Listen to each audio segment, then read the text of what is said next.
Good afternoon, everybody, and welcome to Mozak Field here at Overcash Stadium here on the campus of Providence Day. It is the 2023 North Carolina Independent School Athletic Association State Championship game for girls soccer, featuring the visiting Hawks of Charlotte-Latin and the home Chargers of Providence Day. Hi, everybody. I'm Tim Donnelly. My privilege and pleasure to call the play-by-play for today's game. I'm joined by two outstanding color analysts. Our first half color analyst will be M. Dixon, former Providence Day student. She's been around a long time, stays very active in the school.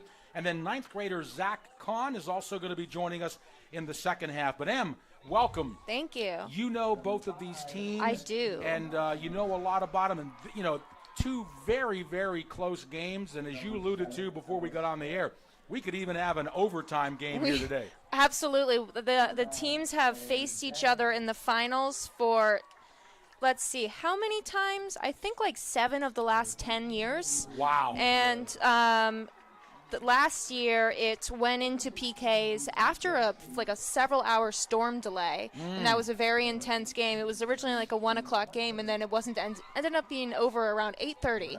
So it was a very long game, and these two teams, it's always a high-intensity, high-energy matchup. There's that fierce rivalry, like since when most of these players were in kindergarten.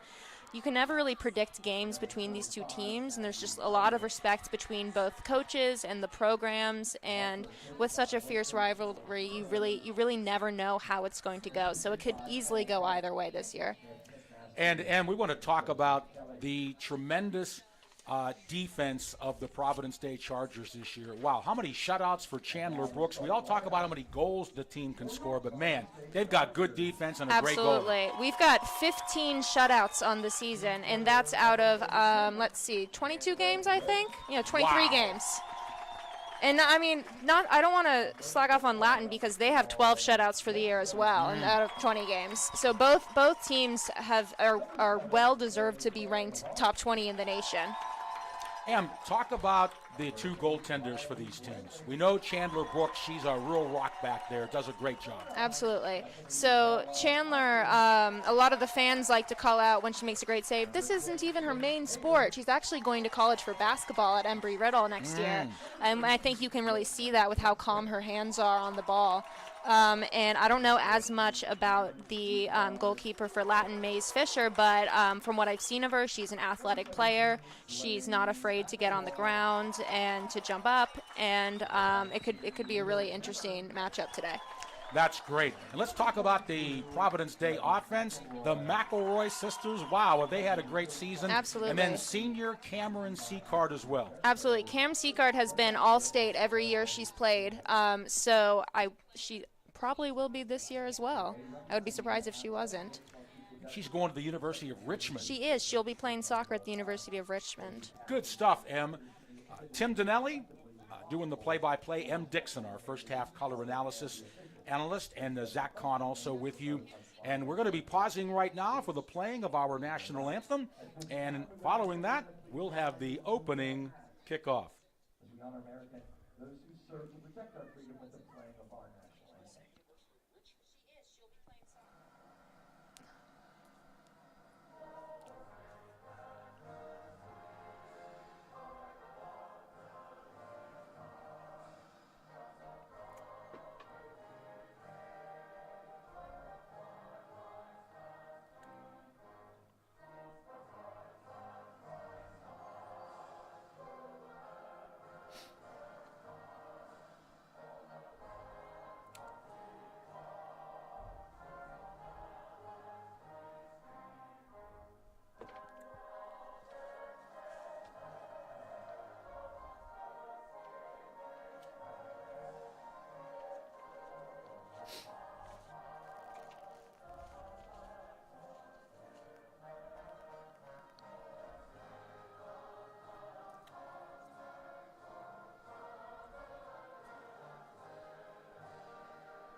And there is our national anthem, and do keep America in your thoughts and prayers. Well, I'm Tim Donnelly. My privilege and pleasure to call the play-by-play.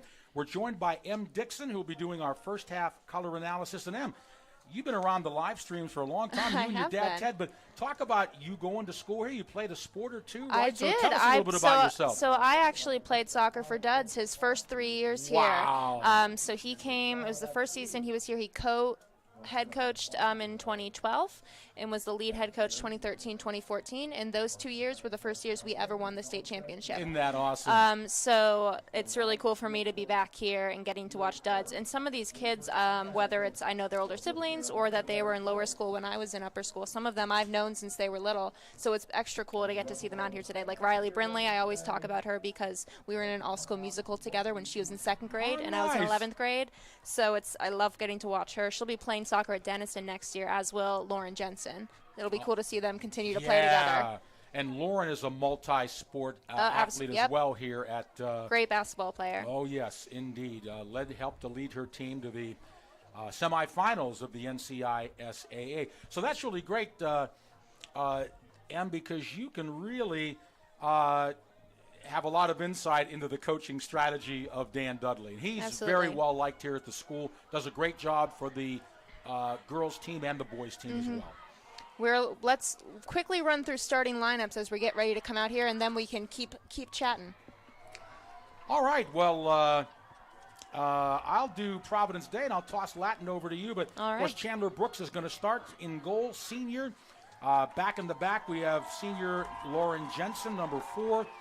Number 7, KK Hart. Number 8, Ryan Brindley. Number 9, Stephanie Zataki. Number 13, Brooklyn Jensen. Senior, number 14, Cameron Seacart. 17, sophomore Blaine McElroy.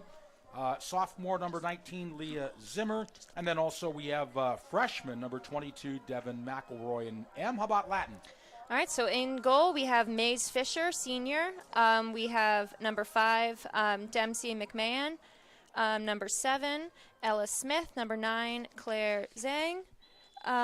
Number 15, Avery Cheatwood. Number 16, Lucy Dempsey. Number 18, Mary Stewart Hunter. Number 19, Addie Hole. Number 20, Eleanor Fisher. Number 24, Allison Gaither. And number 25, Maggie Hyder. Just trying to do that quickly as we're underway here. All right, we are underway here at Mozak Field at Overcast Stadium on the campus of Providence Day. And the Chargers had the kickoff, and they're battling now close to midfield. Em, what kind of a start do the Chargers want to get off to today? What are they focusing on early in the game, do you think? Well, I have a little bit from Duds, and he said, our program motto is Together We Believe. We need to believe we can win 4 straight, play with concentration, confidence, poise, and desire. I think he really is wanting to come out strong and controlling possession, and so that they can play their game. Because that it might be a little bit of an ugly match between these two teams just because of the high energy, high intensity. So just really come out calm, cool, collected, have poise, and just play their game. Throw in for Charlotte Latin. This is leading into a corner, and this could be really dangerous. Latin's traditionally very dangerous on set pieces. So let's see who'll take the corner kick for the Hawks. Opening moments of the first half in the 2023 NCISAA Varsity Girls State Soccer Championship. All right, they're lined up, and the corner. I can't see who's taking it, but. Kick has been delivered high in the box. There's a header, and booted out of there nicely by the Chargers. By Riley Brindley, number 8. All right. And along the end line, it finally rolls out. This will be a throw-in for the Hawks. By the way, thank you, David Oliver. You can look on our screen right now. We have a banner, not only with the score, but with the clock as well. So that's a big help to our viewers. Absolutely. And thank you so much for joining us on our live stream. And that ball's knocked out of bounds by the Hawks. And it's foul called. Foul, okay. Yep. So I think the ref, it didn't look like that bad of a foul. I think the ref's just going to try to get control of this game early because he probably knows how it could be, especially being a state final and just a lot of emotions going on. So I'd rather see that than to have it get out of control. Of course. Well, our head referee today is Ben Ellis. Our associate referees, Gabriel Rivera and Matt Thomas, and the fourth official on the sideline is Andrew Miller. And now for the first time, the Chargers are into Hawks territory. That was Blaine McElroy, but throw it toward the box and gobbled up, no problem there for Hawks goaltender Maze Fisher. Talk about the two games between these two teams. Couldn't have been much closer. Absolutely. So the first was 2-1 here, Providence Day. According to Dud's, home game was an ugly soccer match, high intensity. Both teams really canceled each other out, not much quality, but we found a way to win. The away game was 2-0 Providence Day at Latin, and that was night and day different. PD dominated in possession, chances created, goals, and shots on goal. It was arguably one of their best performances of the year. So this game could go either way. So in the two matchups, the Chargers outscoring the Hawks 4-1, and so in two games, Latin only scored one goal against the Chargers. And again, that speaks very well to the great defense and goaltending by Providence Day, and alertly or wisely let that ball go out. It'll be a goal kick for the Chargers. Senior captain Ella Smith, number 7 on Latin, could be really dangerous. She will be playing at Chapel Hill next year, which is one of the best soccer programs in the country. So she could be really dangerous getting on the ball. She looks to be playing in a slightly deeper role, maybe in an attacking center mid rather than a forward. So she'll maybe more playmaking, but we'll see what she can do. Former Providence Day student and soccer player M. Dixon is providing our color analysis for the first half. We're also in our broadcast booth. Zach Kahn, he'll be joining us in the second half. And I'm Tim Donnelly with the play-by-play. Chargers have it now in Hawks territory. And with the ball, that's Blaine McElroy. Here's a long shot over top the net. But the first shot on goal for the Chargers in the game. That was KK Hart, number 7. She has scored a lot of goals this season from outside the box, so I generally want to see her take those. Okay, it was bouncing. She couldn't quite get control of it there, but generally, if someone's going to be taking a shot out of the box, and it's KK or Blaine for me, or Cam. Well, it's also nice to get a couple goals in from long range, too. That, too. All right, the Hawks dump it, but the Chargers are there. And playing it at midfield.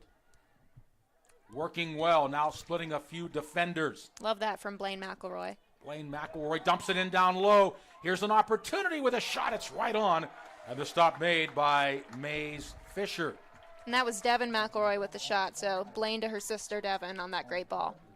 I think we're going to see a lot of those two today, getting a lot of opportunities for the Chargers. Absolutely. So we are approximately about 5 minutes into the match. Scoreless. By the way, we have our chat going on our live stream, so if you would like to give us a shout out, we can see it on our screen. We've already heard from Nicole Brindley. She says, "Go Chargers." Thank you, Nicole. We'd like to hear from a lot of either Chargers or Hawks fans that are watching our live stream today. Feel free to let us know where you're watching from. It's always cool to see fans from other states, or we've even had fans from other countries chime in. For sure. And, Em, talk about the assistant coaches that greatly aid head coach Dan Dudley. Absolutely. So Chris Gundacker, Ashley Liberto, and Sarah Grace Enos. SG is actually also a PD soccer alum and PD alum. Awesome. So these 3 coaches have – SG was the JV coach, but she assists with varsity as well. And they all – it's very much a team mentality for all of them. I feel like there are some times where the head coach is really a dominating force, and that's not the case here. It's really they value each other's expertise and consult each other. And again, really a team effort here. And all 4 coaches have done an excellent job with these teams for the past few years. I think a good head coach will delegate. Absolutely. And let his assistant coaches, of course, when it comes down to final decisions, the buck stops with Dan Dudley. Of course. But he surrounded himself with a great group of assistant coaches, very dedicated, and that certainly has contributed to the success. Absolutely. And he was 4A Coach of the Year last year, so I think Awesome. that just is a testament to not only how well he does strategically, but how loved he is as a human being. The Chargers trying to get control here. And it's out of bounds. That was off of Providence Day. Throw in for Latin. I think that's Avery Cheatwood taking the throw in. Okay. Looking in the middle that was Maggie Hyder. Back to Lucy Dempsey. Takes it up. Throws it down low, but missed. Number 9, Claire Zhang. And now the Chargers will move it up. All right, there's a foul there against the Hawks. It'll be a free kick for the Chargers. Em, you've played this game, and you know Dan Dudley, but just talk about what you think the butterflies were for both of these teams, the players, before this game. State championship, this is it. Last game of the season. Absolutely. Well, I think probably more for the seniors than anyone else because this is it for them. But remembering that these teams have played each other in this position many years before, and for the past few years, it's Providence Day who's come out on top. But that they don't want to get a big head there either, so they know that they have to stay grounded and make sure that they take it one game at a time. That'll be a corner kick. Looks like Blaine McElroy will take it. So a good scoring opportunity coming up for Providence Day. About 8 minutes into the match, Blaine McElroy to take the corner. Let's see if the Chargers can do something with this scoring opportunity. It's in the box. Chance for a head, still loose and blocked. Must have been off one of the Chargers. Handball. So it'll be a goal kick coming up. But a good corner by Blaine McElroy. Got it deep in the box. Absolutely. And a chance for something to happen there. So good corner by Blaine McElroy. Blaine takes most of her corners for Providence Day, and she even converted one into goal the other night. Wow. So from the other side. Okay. All right. Steal by the Chargers. That was KK Hart. This is Leah Zimmer. Now Leah Zimmer moving in. Tried to get it down low. Was blocked just outside the high box, but the Chargers maintain possession. This is Cameron Seacard. It's KK Hart and back to Cameron. Love that Cameron move by Seacard Cam. with some room. Here comes the shot. It was blocked. Now KK Hart, a shot blocked. And Lauren Jensen with good hard work. Hart, top of the box, but intercepting. A little bit of sustained pressure there by Providence Day. They had the Hawks on their heels there. Oh, could be really dangerous. Look out. No, coming out beautifully. Chandler's never phased. I should have known not to be phased. And she gets a good booming goal kick off. And KK Hart looking for it in the neutral zone. And the Chargers have it. They'll send it ahead. Looking there for Cameron Seacard.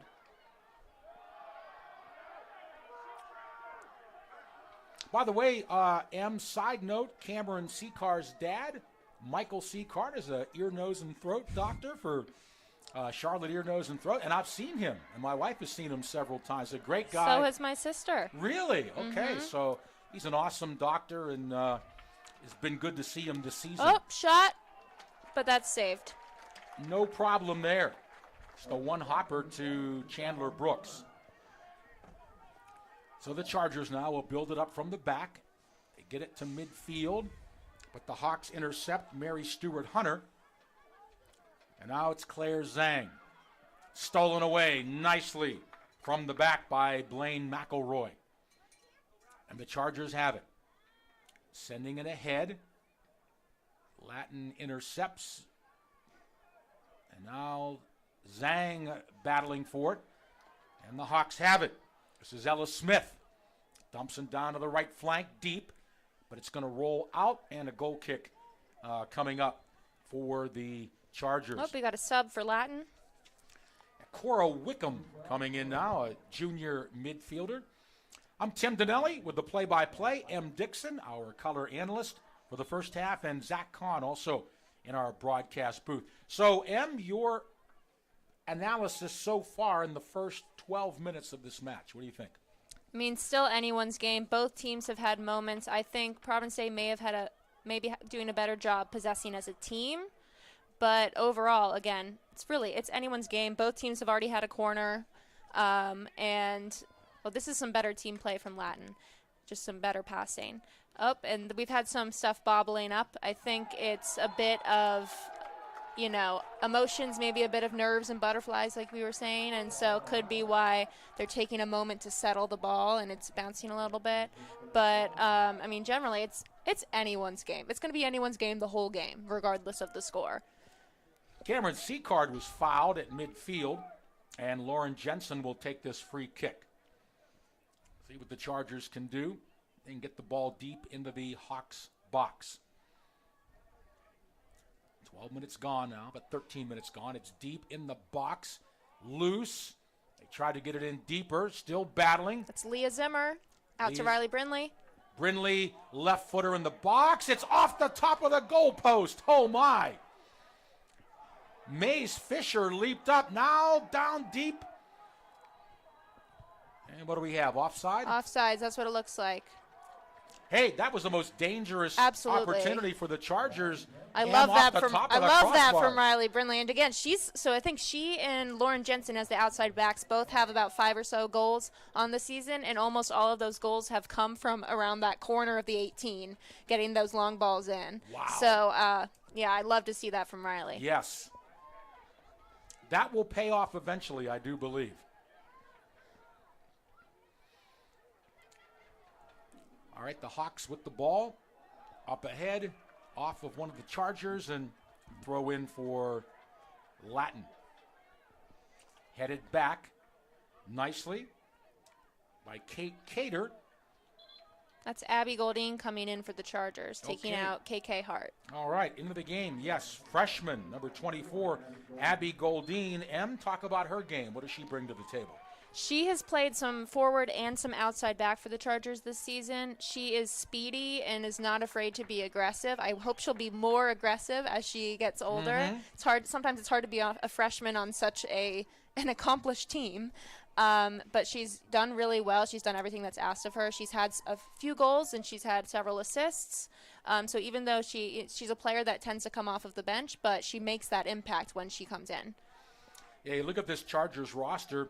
Devin McElroy, strong, only a freshman. Abby Goldine, just a freshman. And Brooklyn Jensen, just a sophomore. Leah Zimmer, just a sophomore. And Blaine McElroy, just a sophomore. We've got a lot of time to come with this team. So the future looks good for Absolutely. Dan Dudley and the Chargers varsity girls soccer team.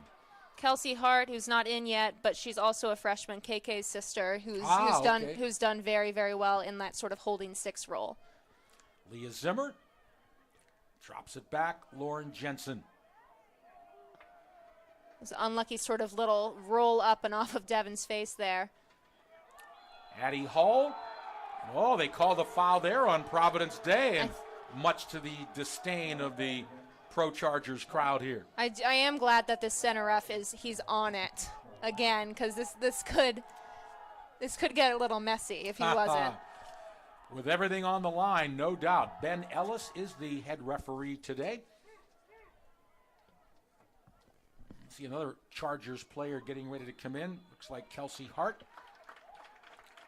And talk about this great crowd here today that's come out to cheer on the varsity girls soccer team looking for the state championship. Oh, it's a huge crowd on both sides. That's what happens when it's a local rival. So it's great to see so many people out here. I think both teams are doing both fan groups are doing a sort of a whiteout. So if it wasn't for the gap between them, you couldn't tell them apart. But they've really shown up for their classmates and their teammates and everything today, which is great. I just saw a 2-time state football championship coach, Chad Greer, in the crowd. I also saw Jaden Davis, their tremendous quarterback prospect who is heading to Michigan. I'm sure there's lots of other players. The other night, on Tuesday, I saw some of the Providence Day baseball players also coming over. They're playing right now, yes. So that's why they're not here. We're hoping to get an update. But, talk about the good news yesterday for the Chargers baseball team. Absolutely. So I don't remember the final score. 2-1. 2-1. So the Chargers won the first baseball game of a 3-game series, and they should be playing their second game right now. and it'll go to that third game if need be, which would be, I think, this evening, or actually, no, maybe right after that first game. Yeah, the first 30 game was minutes at after. noon. Thanks, Zach. And then 3 o'clock approximately to start. But let's hope it doesn't get to that third game. I got some text messages from a few of the baseball players. They were just so excited. Sophomore Case Gibbs, who was the grandson of former Washington Redskins, now Commanders head coach Joe Gibbs, and a big NASCAR team owner. Man, Case pitched a brilliant game. And Bo Ziegler on the mound today in Game 2. Right now, we're still scoreless, about halfway through the first half. That is a yellow card for, I'm not sure which number that was. She's coming off, so we'll see. That was a hard delayed hit, looking for a header, and just a bit of a delayed hit on Riley Brindley. And I think that could have been dangerous, and they were worried about her head, hence the immediate call. Eleanor Fisher getting the yellow card. Our first yellow card of the game, and who did she foul, Em? Riley Brindley. And is she up and okay? She is. Okay, good. Chandler Brooks with the free kick. And she has got a great kick. All right, Chargers can't get a hold of the ball, and now Zhang, or I beg your pardon, Wickham. That's Ella Smith there on that great ball. They throw it in front, booted out of there beautifully and out of harm's way.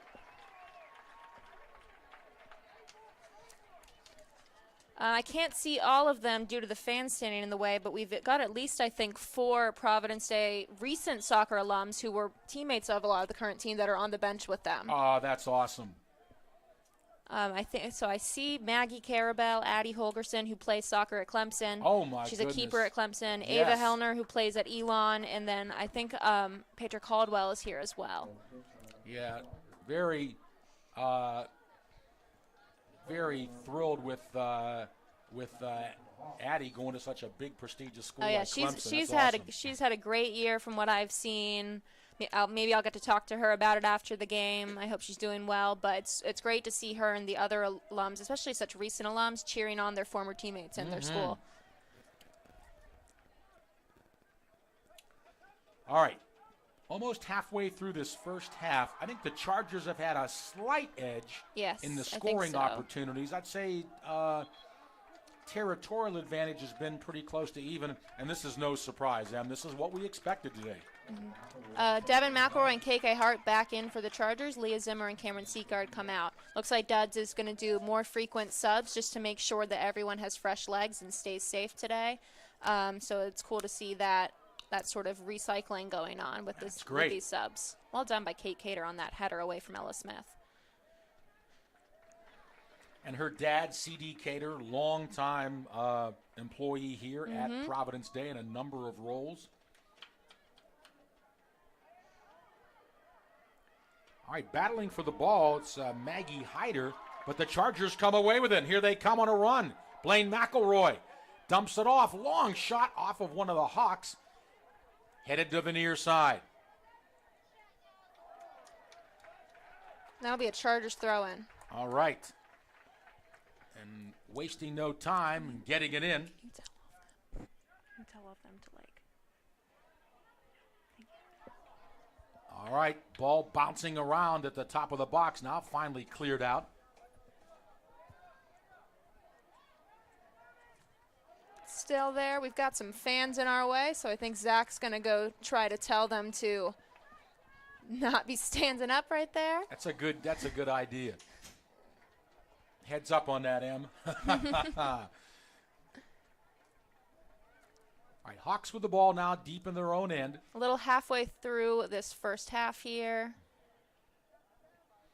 And I would imagine the players, if they did have any butterflies, probably pretty much settled down by now. Oh, I'm sure. We even have a big screen replay here in our broadcast booth. Oh, That's we awesome. do. Yeah. Oh, dangerous here with Latin. Great play by Kate Cater. The Chargers are going to just Lofted high to midfield, looking there for KK Hart.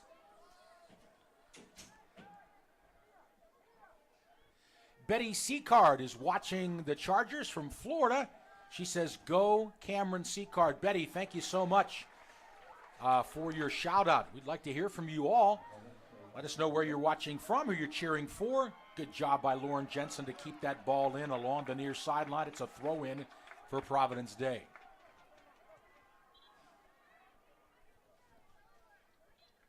Just a moment while a ball trickles onto the field, but all good here. Greg Papanastos also saying, go Chargers. Wish we could be there with you. Thank you, Greg, for that. Tim Donnelly with the play-by-play. M. Dixon, our color analyst here for the first half. Zach Kahn also in our broadcast booth. The state championship for NCISAA girls soccer, scoreless, 17 minutes to go. I don't know about you, Em, but I didn't make any plans for after 3 o'clock, just in case. I absolutely, I cleared my schedule because, again, after last year with essentially an 8-hour time between the beginning or between warm-ups and the end of the game due to that storm delay, who knew what would happen? Here comes a run for the Chargers. It's Devin McElroy battling near the corner spot, but the That's Hawks Mary Stewart Hunter on that great defensive play for the Hawks. Come up with it. Now looking for Eleanor Fisher, and she was fouled, so it'll be a free kick for the Hawks. And Cameron Seacard about to check back in for the Chargers in just a moment. Yeah, great crowd on hand here at Mozak Field, over Cash Stadium on the campus of Providence Day. Long kick in, top of the arc. Here's a shot, no trouble at all. One bouncer into the hands of Chandler Brooks. And a nice big boot down the field. Headed out nicely. That one looks like it hurt. We've got Stephanie's Aunt Jody here. Nice to see you as always. Thanks for being here. Oh, we've got Sandwich, Massachusetts. Hi, Suzanne. Awesome. Okay. Yep. Thanks.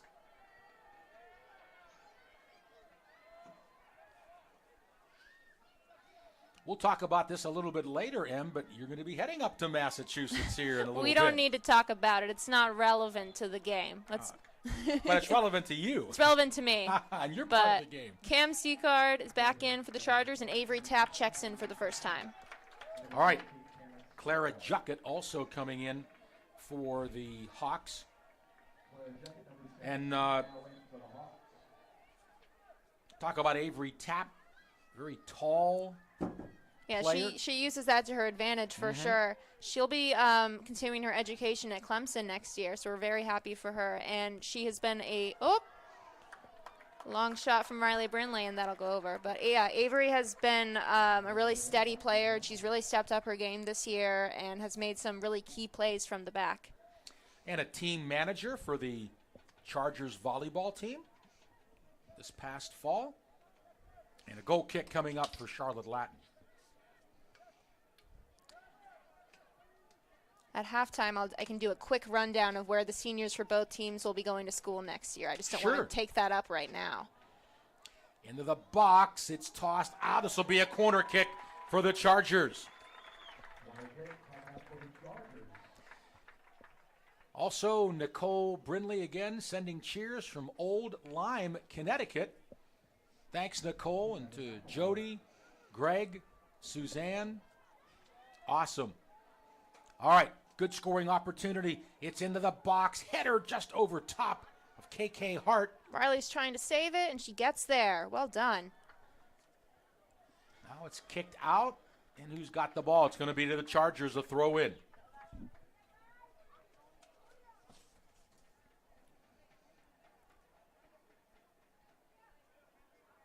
Ella Smith right there. She hasn't gone as much into the game as I would have expected for her. They need to be playing through her a lot more. And the principles of total football. she should be the one they're playing through always and to help make all those plays happen. And she's been absent a little bit, more than I expected. Okay. So I think that'll be second half game plan is really trying to connect more with Ella.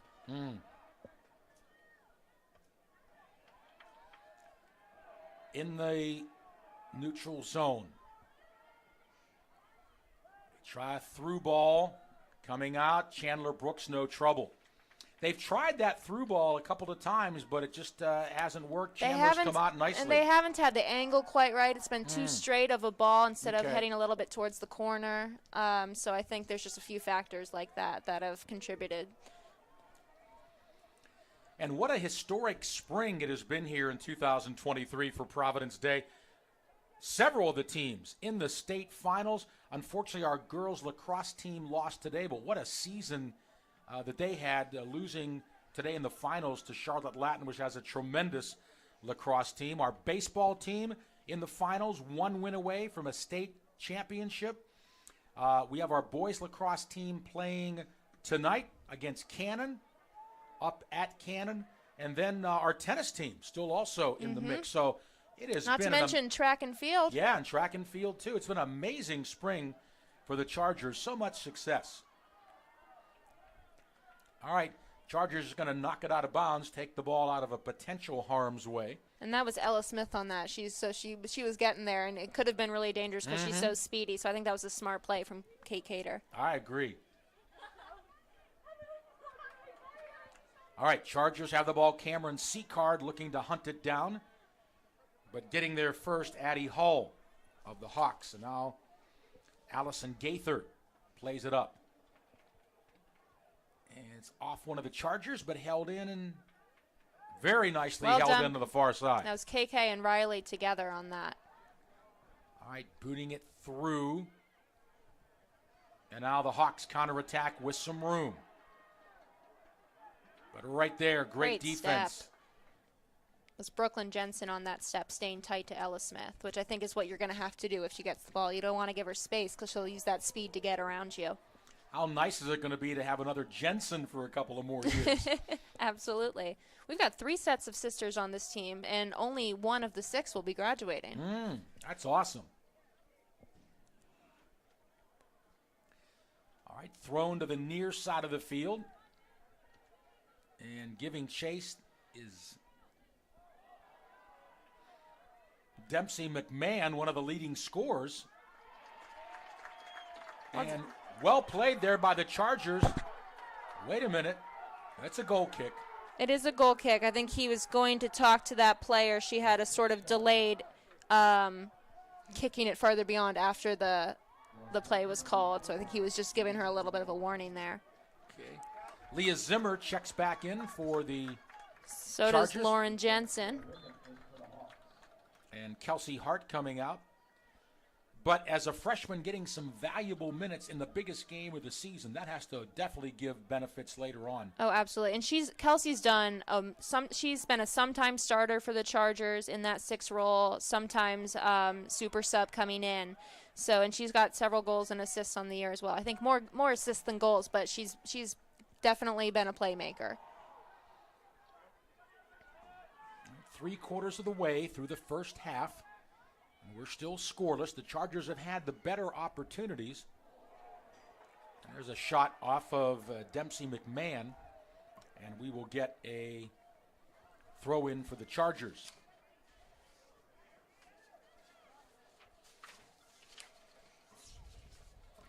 Ella Smith, the leading goal scorer for Charlotte Latin with 24, but the freshman Dempsey McMahon in the second spot. She's had a great season with 13. And 9 assists, and Ella's got 13 assists on that. So not only scoring the goals and putting them in the back of the net, but helping to make them happen.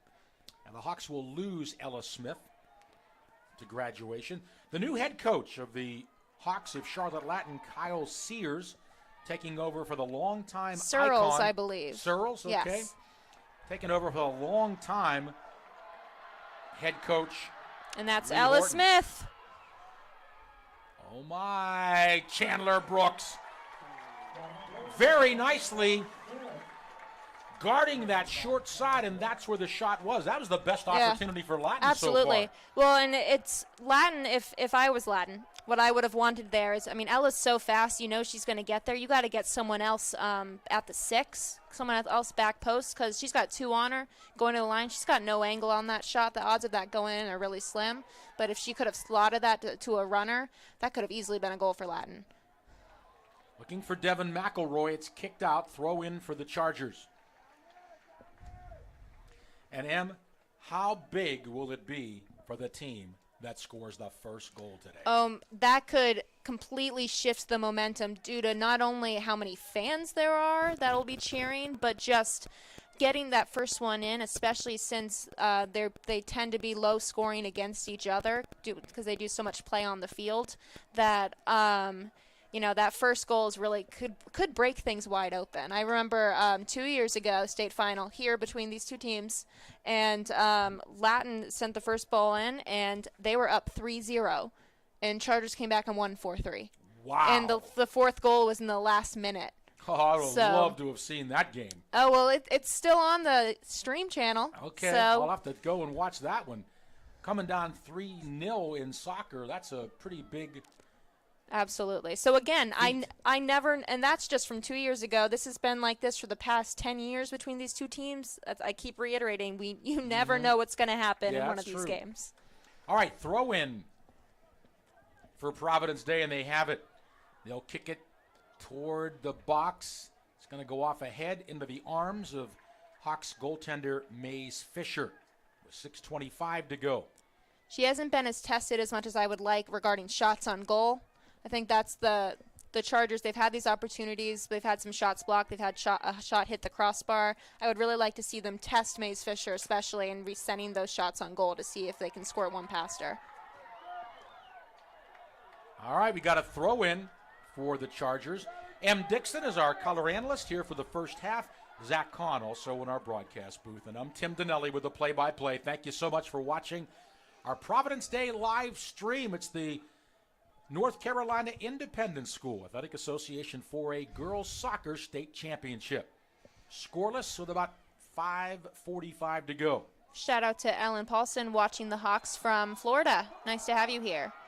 Beach Gardens, Florida. Thanks for that, Em. Now we get a foul on Providence Day. Yeah, poor athletic director Nancy Beatty. She didn't know which game to go to. We have our baseball game up at High Point, and then our girls varsity game here. We have our lacrosse game, track and field, boys lacrosse game, the earlier game today against Latin. So Nancy's going to be in a lot of places today. She's done a marvelous job here at Providence Day, and it's certainly evidenced by the great competitiveness. And then let's talk, too, no doubt a big factor. Talk about the facilities here. These facilities here at Providence Day are awesome. We are spoiled beyond measure.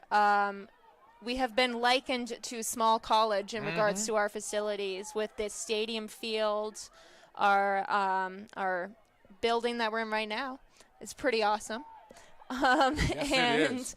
We've got these great stands, our great gym that we back up to, the Mosaic Athletic Center. Oh, it's a foul there. But yes, we're very spoiled by our facilities, and it's always a really great field for anyone to play at. Unless it's a lot bigger than your home fields, and then you might get a little winded. Exactly. Yeah, no, we've got terrific facilities here at Providence Day. And by the way, people may not know, but there's a turf field here. It's been here for several years, and these turf fields are anywhere between $750,000 and $1 million in cost. So it's not a inexpensive operation. I don't love the turf for North Carolina just because it gets so hot. Today's great. Yeah. It could have been 95 degrees, and it's about 75 and cloudy, so I'm not complaining today. But as someone who's played on this field when it's been super hot, I'm sure that this turf's about 10 years old. I'm sure at some point they'll update it, and I won't be surprised if they try to get a cooling system on under there just because of where we are. But again, as far as when it rains, 100%. Yes, indeed. And, of course, when you've got multiple teams playing Exactly. on here, too, then, You don't want to get it cut up. yeah, if you're on a grass field and it's multiple teams playing, it can get in bad shape pretty quick. All right, headed out by the Chargers. And it's going to be heading out here. We'll have a throw-in for the Hawks with under 3 minutes to go now. And the throw-in from Addie Hull. Booted out there by Lauren Jensen. And the Hawks will have to throw it in again. Mary Stewart Hunter. Look out in the box. Turnaround shot blocked nicely. And That's a corner. Corner for the Hawks. Ella thought about trying to get another ball in, and then was like, no, I'll just shield it. Yep. I mean, smart play. Again, Latin's traditionally very dangerous on set pieces. I remember in years past where before ready to play against them, and Duds might say, do not give up any corners if you can help it. Avery Cheatwood. Great ball. Chandler Brooks jumps up high. That was a very nice corner kick. Absolutely. That is exactly where you want it. Just hard when you've got, someone who's going to be playing college basketball in goal who can jump up for that. Here comes a break for the Chargers. Moving in, a shot over top the goal. Wondering if she might have been able to penetrate and get a little bit closer there, but she decided to go ahead and launch it, and it goes over top the net, and a goal kick for Charlotte Latin. I think that's the best chance Leah Zimmer herself has had. I think she just got a little over-eager there and is worried about the time, which I get. But, again, you've got a little bit more space. Try to take that time and see what you can do. Out in the midfield. Hawks will play it, but no, that was a bad left footer there. Going to go out of bounds. Throw in. Lauren Jensen to take the throw in.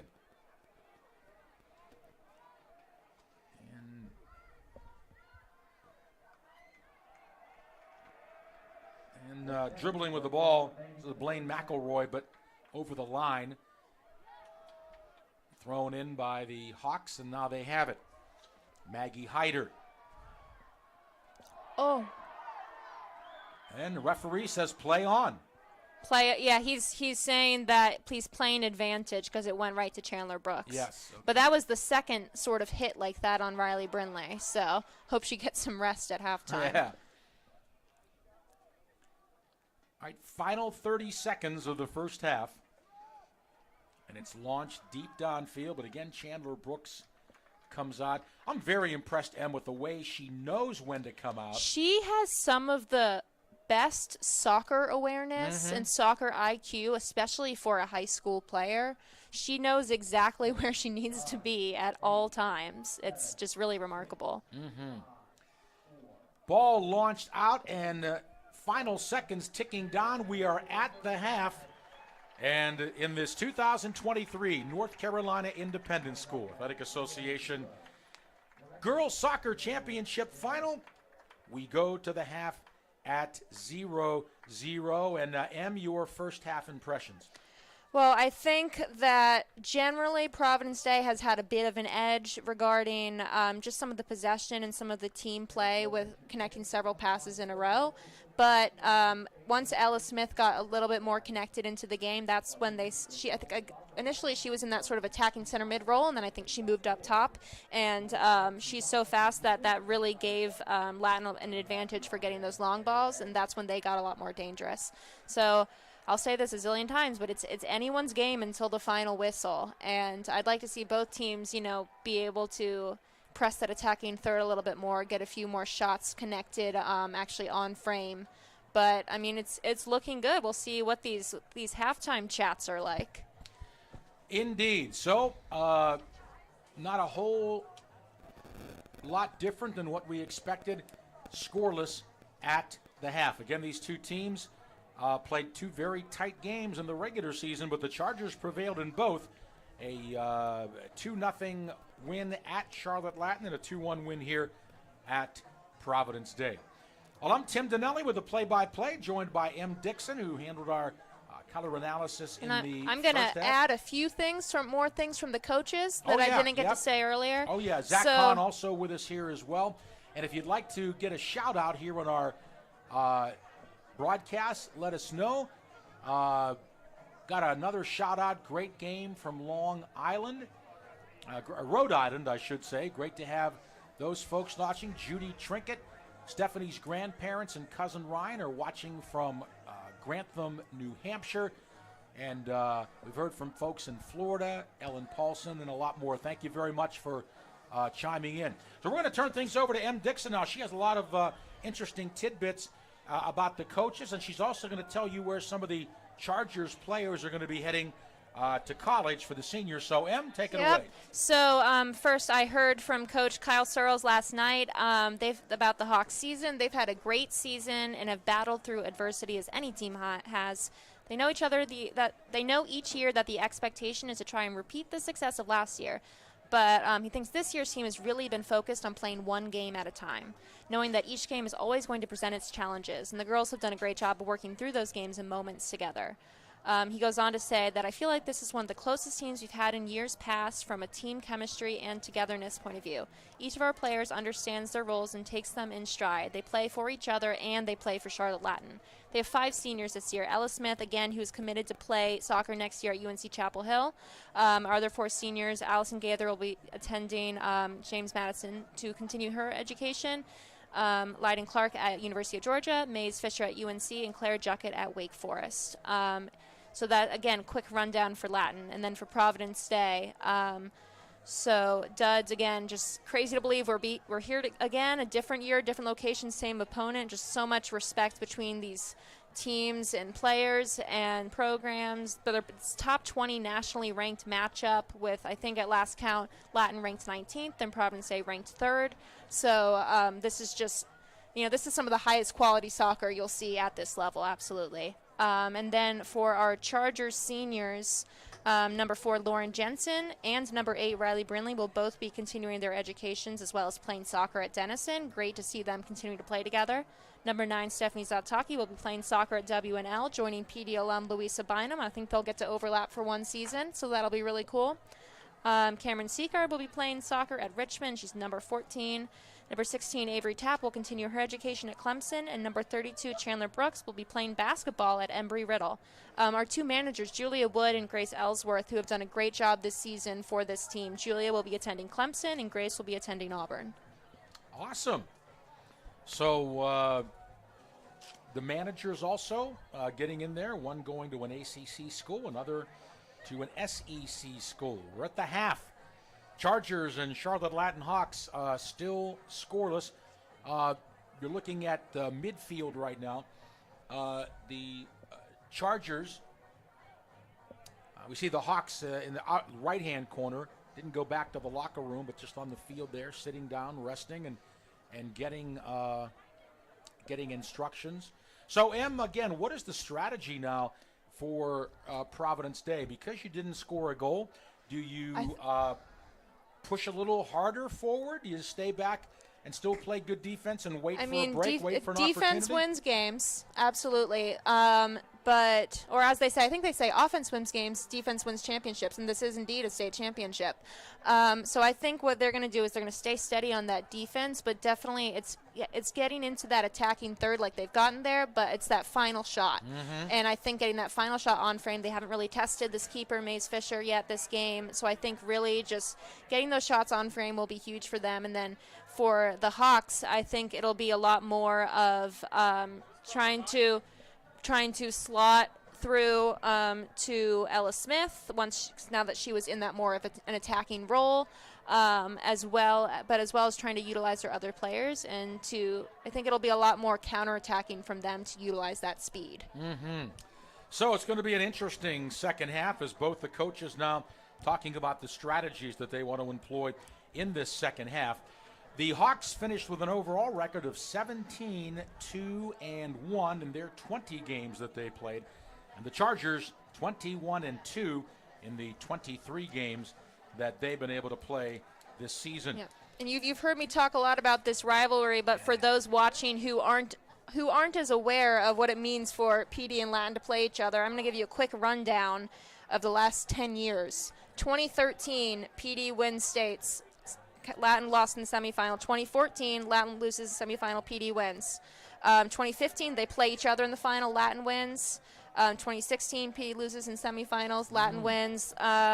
2017, they play each other in the final. Latin wins. 2018, they play each other in the final. Latin wins. 2019, play each other in the final. PD wins. 2020, well, didn't get that, but we had a great start to the season.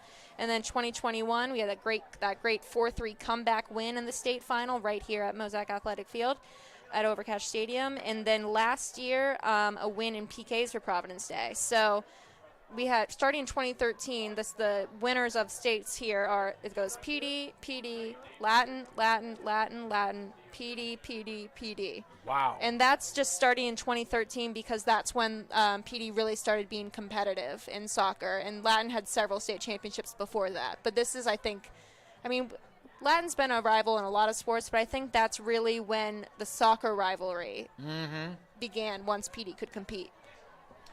So the Chargers going for their 4th straight state championship, correct? Today, I should say. And we do have to also mention, too, just the weather couldn't have been better. Absolutely. It's cloudy, so it's not sunny. But, I mean, there's no glare is what it is, which is what you want. Yeah, temperature right now, 74 degrees. It's not too hot. Very, very pleasant because, sometimes in this portion of May it can be mid or upper 80s. It can be 95. Yeah, exactly. So I think we're pretty fortunate for the ladies that it's not too hot to be able to play today. By the way, Em, we have bad news from High Point, North Carolina. In Game 2 of the baseball finals, it was Wesleyan Christian 9 and the Chargers 0. That is not good news. Yeah, so it's going to go to a 3rd game, and going to be interesting to see who Jim Serby is going to put on the mound. He would have a choice of Tyler Nee, Hudson Adams, or possibly Jake Jeffries. So again, Case Gibbs pitched last night. Bo Ziegler today. So it's going to go down to a 3rd and final game, and we'll keep you abreast on that if we get any more updated scores. Just a couple of minutes away from the start of the second half. Zach's going to slide in here to do our second half color analysis, but Em's going to still be around because if she's going to take over if we go to overtime and the PKs. Em, great job. Thanks a lot for all your preparation. Thanks for having me. Too. Appreciate it. Awesome job. And all right, let's go on mute for a few minutes so that we don't hurt anyone's ears.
And we are back with you here at Mozak Field at Overcash Stadium on the campus of Providence Day.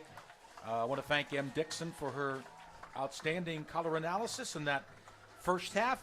And we're now joined by Providence Day freshman Zach Kahn, who's done a lot of these games. And this is a mentorship program that Athletic Director Nancy Beatty has installed where announcers with experience come in and do the games, and then we allow the students to be mentored, get some experience. And so, Zach, great to have you with us. And what did you think of that first half? I think both sides got really good chances. I still think there's a lot of 40 minutes to be played left in this game, and arguably still more. Could certainly go into overtime, but both teams have good chances to be very exciting second half. Well, the Hawks are going to kick it off here to start, and of course the teams will switch ends as you're looking at our live stream. The Chargers are going to be moving from right to left across your computer screen, cell phone, iPad, tablet, or TV screen. There's Dr. Michael Seacard, the dad of Cameron Seacard, senior for Providence Day. We're underway now in the second half. And the ball kicked down into the Hawks' end and now booted out. We will get a throw-in for the Chargers. Now it's going to be handed over to Charlotte Latin. Yep, we know these teams have played two tight games so far, so not a real surprise here in the state championship. I always say, though, Zach, the cream will rise to the top. So after 80 minutes of play, we'll see who will emerge victorious. And again, just to let people know, just in case it is tied after regulation, we go to 2 10-minute overtime periods, not sudden death, but 2 10-minute overtime periods. So we'll play at least 20 minutes of soccer. And then, if there is still no score, we will go to 2 5-minute golden goal overtime sessions, sudden death. And then if neither team still scores, we will go to penalty kicks. All right, Latin with the ball. They're going to pump it toward the goal. Chandler Brooks, a one-hopper right there. No trouble. And she's played very well in this game today, Zach. Yeah, certainly, and it's great that both these teams have very potent attacks, and they're both showing up today. Just both goalkeepers doing an incredible job. Maze Fisher doing really well, and Chandler Brooks doing really well in goal. So it'll be interesting to see what will happen here. So it's booted out by the Chargers and a throw in for Charlotte Latin. Opening moments of the second half. I'm Tim Donnelly with the play-by-play. Zach Kahn doing our color analysis for the second half. M. Dixon remains in the broadcast booth with us. And a ball tossed, going to be out. Should be a throw-in for Providence Day. And what I'm seeing so far early in this second half is, this is a very experienced Latin team with a lot of experience, and to calm their nerves in the second half, they're getting on the ball, they're keeping the ball early and keeping possession, and certainly helping themselves in this game as they've had a lot of the possession in this half. Oh, the Chargers looking down the left flank for KK Hart, but it was out of her reach. And the Hawks now. This is Eleanor Fisher. She has the lone yellow card in the game so far for either team. Booted ahead by Avery Cheatwood. Cameron Seacard knocked down. No foul there. And ball booted out. Throw in for the Chargers. Man, Cameron Seacard's been involved in a physical game today. She's been knocked down a couple of different times. She knocks other people down. Yeah, M. Dixon so it's give and take, I guess. Seacard with 18 assists on the season. All right, Lauren Jensen will track it down at midfield. Chargers now, they boot it with the left foot. Goes by Allison Gaither, but the Hawks are there to recover. Hawks making a little more noise in the second half. Yep. Have more possession. It was Zhang that was fouled. And a free kick for Charlotte Latin. down the right side on the foot of Ella Smith, the big senior scorer. She boots it down low, but too long. And this will be a goal kick coming up for the Chargers. We are 4 minutes in to the second half. Again, the Chargers today, what we know of, our girls lacrosse team losing to Charlotte Latin in the state final, but a very good season for the Chargers girls lacrosse team. The boys baseball in a best of 3 against Wesleyan Christian. Chargers took the first game last night 2-1. And a great pitched game by Case Gibbs, but today losing 9-0 in game 2, so it's going to go down to a third game that will start in approximately 30 minutes. Now look out. Battle for the ball. KK Hart there. And they're going to give it to the Hawks. Maggie Hyder. And the Hawks are unbeaten in their last 6 games on a 6-game winning streak and 17-2 overall this season. Only 2 losses were to the Chargers. Both teams really hot coming into this game. All right, booted toward the goal. They were looking there for Eleanor Fisher. Batted away. But as you mentioned, Zach, in the first 5 minutes, the Hawks with the edge here, the first 5 minutes of the second half. Yeah, they're really using their confidence and certainly looking for revenge after 3 really tough losses in the past year to the Chargers. J Money Win has chimed in on our chat box on the live stream. She says, "Let's go, Hawks." All right, thank you for that shout out. If you can go in the chat box, you can type in, let us know where you're watching from and who you're cheering for. All right, Chargers now with the throw in.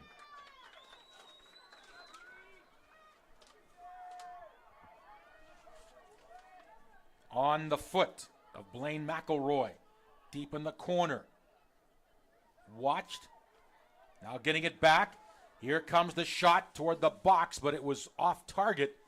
Let's see if the Chargers can track it down. They will. Now booted to the box. Loose. Backhand flip goes up over top the net. Dangerous opportunity for Providence Day, but very good placement there. Yeah, great placement by the Chargers there. First real opportunity in the second half. Certainly could impact them later in this game. Hawks were very fortunate there.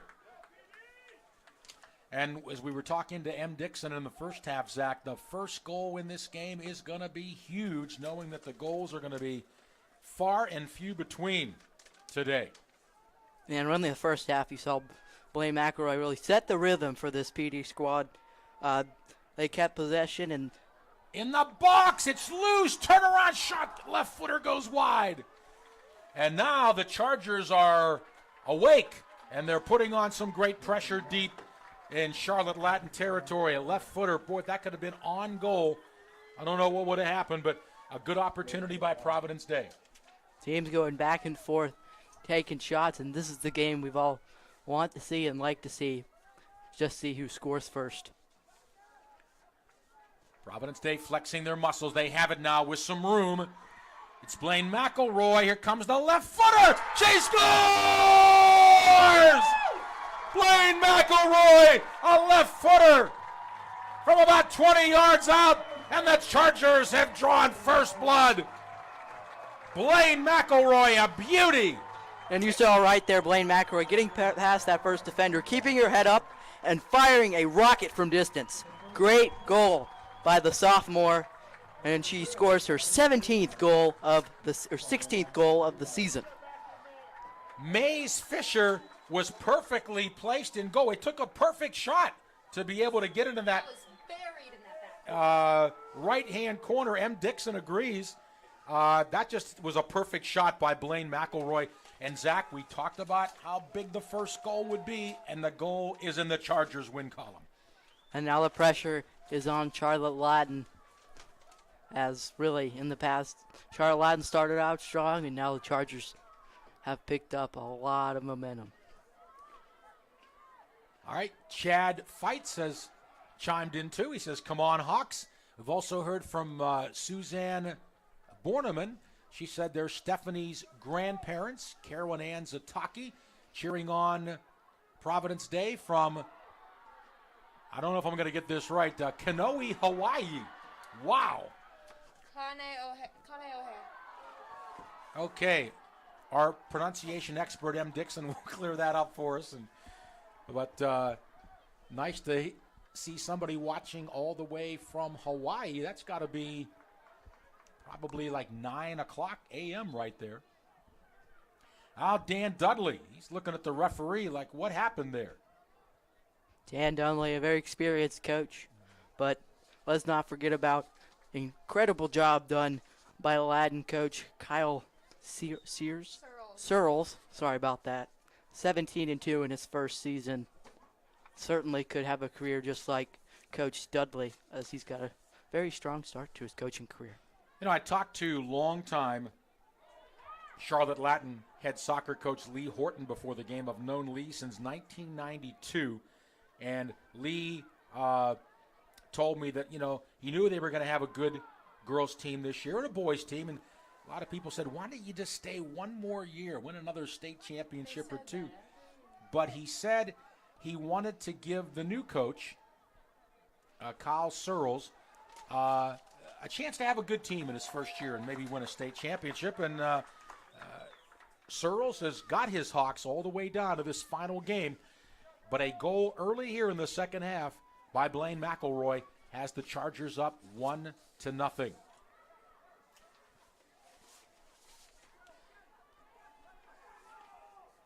And Zach, also wondering, too, how much that goal by the Chargers would demoralize Charlotte Latin. They seem to be a little bit still on their heels, trying to recover, knowing that the first goal was big and that the goals would be far and few between. But we got a lot of time left, and there's a lot of time for them to come back and tie up the game. Yeah, just under 30 minutes to go in this one. But, yeah, Latin lost, seemingly have lost a lot of confidence, a lot of just fire in their step, and we'll see if they can turn it around as PD. Here's Blaine McElroy, who has the Chargers goal. She puts it outside the box. Chargers looking for a shot. There it is by KK Hart, but it's blocked. And now booted out to midfield by the Hawks, but the Chargers are there. And comeback's no stranger in this series. Chargers were down 3-0 in one of the state championships. Came back, won 4-3 with a goal in the final minute. Yeah, Em talked about that in the first half. Yeah, what a comeback. And again, Dan Dudley looking for another state championship, the head coach of not only the boys and the girls varsity soccer teams. His assistant coaches, Ashley Liberto, Chris Gundacker, and Sarah Grace Enos, assisting him and doing a great job. All right, the Hawks now have it deep in the Providence end. Look out. No. Offside? Yes. Against Charlotte Latin. They were about to deep down the left side put that ball in the box, but offside, and Chandler Brooks will have the kick. And folks, did you know that the NCISAA has a social media platform? Stay connected with all things NCISAA, including championship news, updates, and results by following the official NCISAA Twitter at NCISAA1. NCISAA1. Again, that's at NCISAA and the number 1. Thanks, Zach. All right, the Hawks now. Good move there in the neutral zone by Claire Zhang. Now it's a long shot, but way wide, and a goal kick coming up for Providence Day. Well, are you sidelined by an injury or illness? Well, FastMed offers the urgent care you need to get you back in the game fast. With flexible hours in 60 locations across North Carolina, FastMed is here for you. Need a sports physical? FastMed is also the official preferred sports physical partner of the NCISAA. Walk-ins are always welcome, or you can check in online. Visit fastmed.com. That's fastmed.com for a list of services and locations near you. Alex Roberts says this game is like watching Manchester City play Arsenal. The competition between the two is truly amazing. I can agree with you on that one. All right, thanks, Alex. Goal kick for the Chargers. And we have longtime veteran public address announcer Lee Taylor doing this game today. Lee does primarily the football and basketball games for Providence Day. He's got a terrific voice, and brought in today to do the state championship final. Now look out. Dangerous there. Moving in was Eleanor Fisher, but booted out of there at the last minute by Providence Day. I'm Tim Donnelly with the play-by-play, joined by Zach Kahn, our color analyst here in the second half, and M. Dixon also in our broadcast booth. About 26 minutes to go in the game. That the amount of time between a state championship for the Providence Day Chargers if they can hang on. They have the lead 1-0 on a goal by Blaine McElroy here in the 48th minute, just 8 minutes into the second half. All right, Fisher. Deep down the right flank. Now booted in and getting a little piece of it on the far side, but not enough. But still battling hard. Now there was a big collision down there low. Oh, my goodness. Looks like it will stay Latin soccer, Latin ball. I know the referees have a tough job, but, boy, there's been a couple questionable calls. That one could have went either way, but it goes the way of the Hawks. But it doesn't matter. The Chargers have a throw in here to try to get the next scoring opportunity going.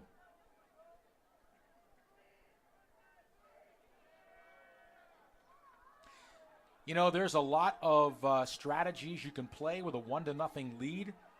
You can say, okay, we're just going to lay back and play defense and hold that 1-0 lead. Or you could just say, hey, we're going to keep doing what we're doing, try to get another one to really put it out of reach. And I'm sure you know all about that, as you were the general manager of the Charlotte Eagles, correct? I was for the first 7 years, yes.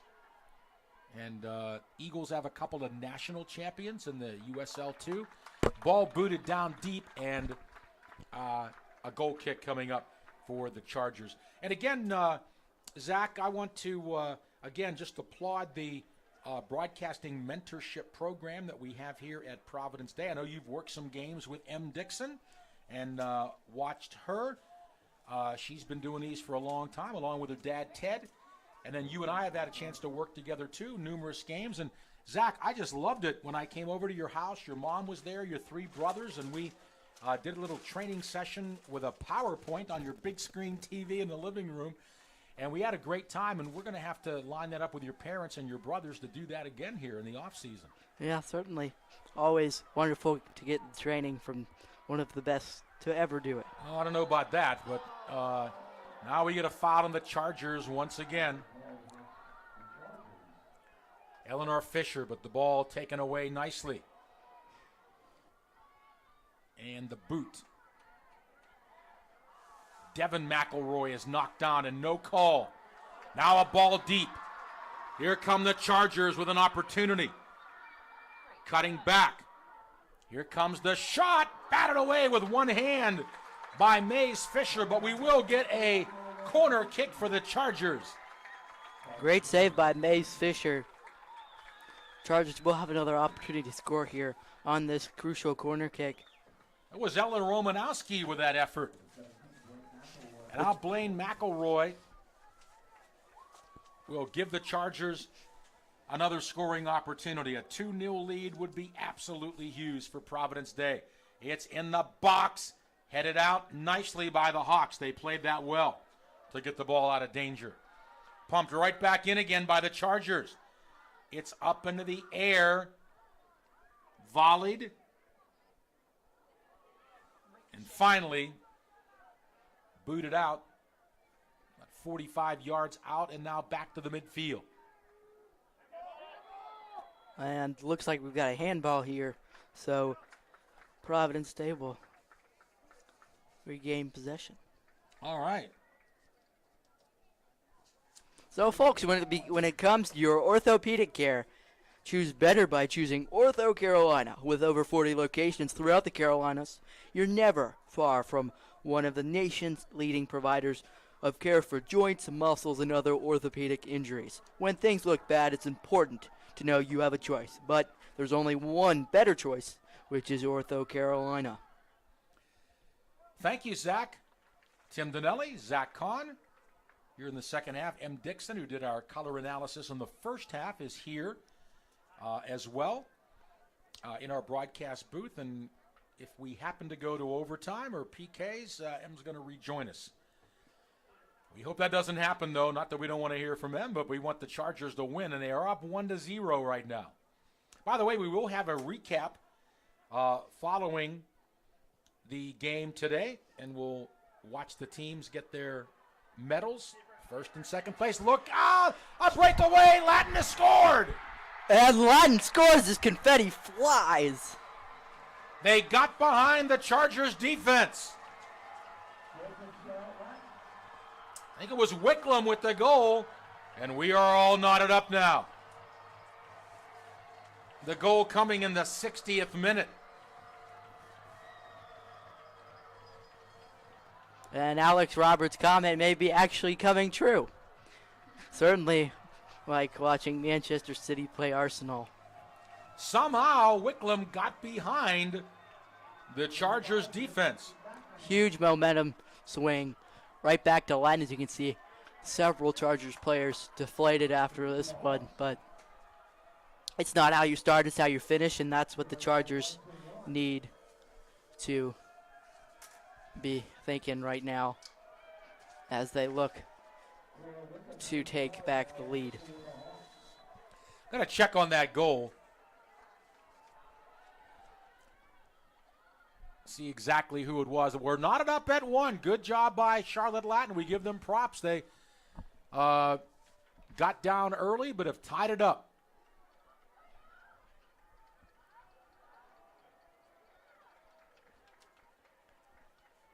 Paul Zantidros, one of our announcers here at Providence Day, has chimed in. Good to have you watching, Paul. Appreciate that.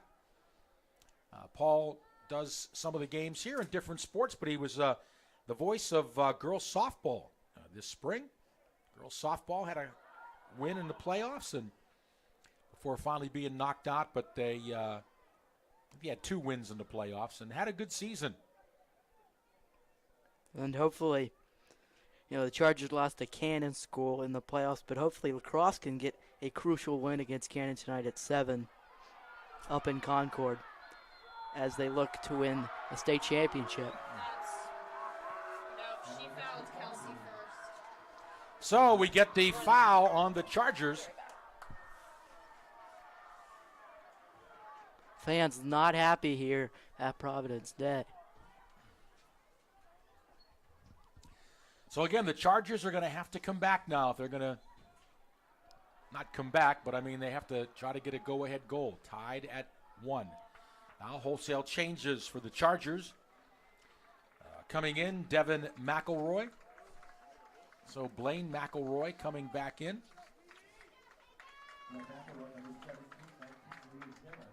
Also Leah Zimmer checks in for the Chargers.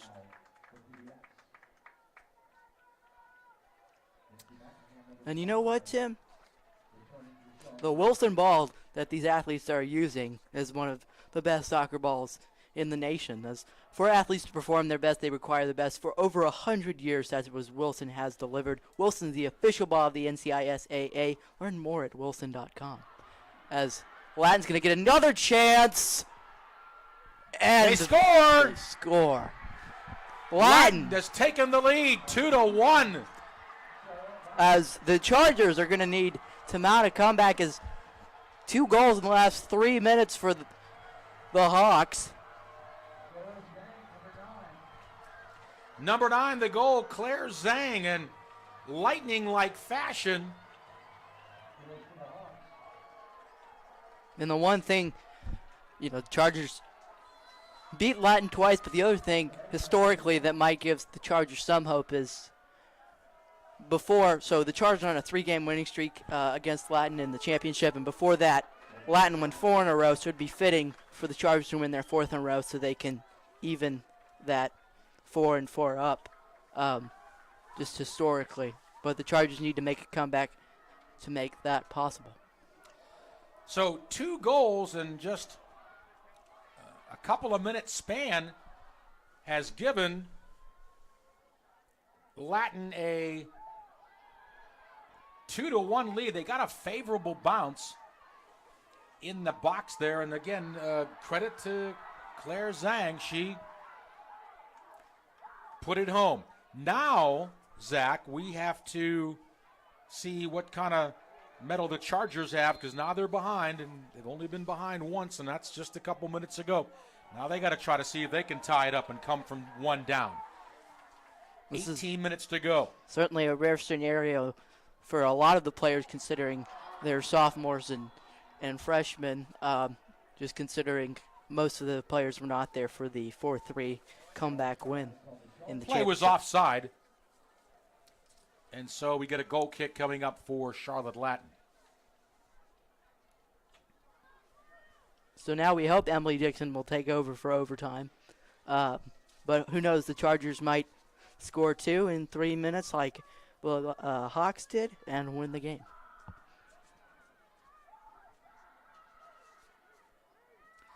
Ball booted up into the air. Chargers put it down the right side. Let's see. Throw in for the Hawks. 16 and a half minutes to go in the game. Chargers drew first blood after a scoreless first half in the 48th minute on a goal by Blaine McElroy, but then the Hawks came back with a pair of goals in just 2 minutes. And that go-ahead goal by number 9, Claire Zhang. She is only a freshman. And now the Chargers need to come back. They got a throw in, but booted downfield by Latin. And how do you think now to the Hawks?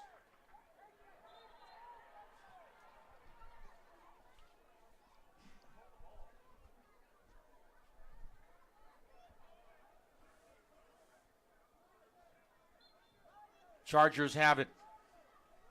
They're going to boot it down the right side, but it's out of the reach there of Cameron Seacard.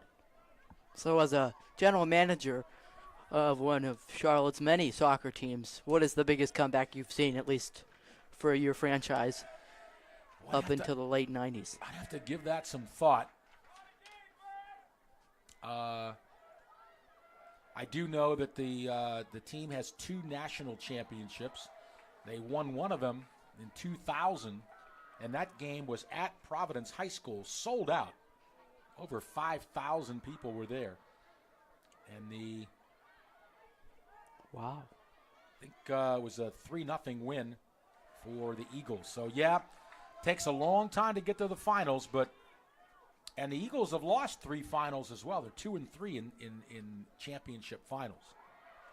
All right, Chargers have the ball now. Seacard closing in now with some room. Oh, my, she had a player open. It was Blaine McElroy down low, or I beg your pardon. It was Devin, yeah. That was Devin McElroy. And now the Hawks have some room at midfield.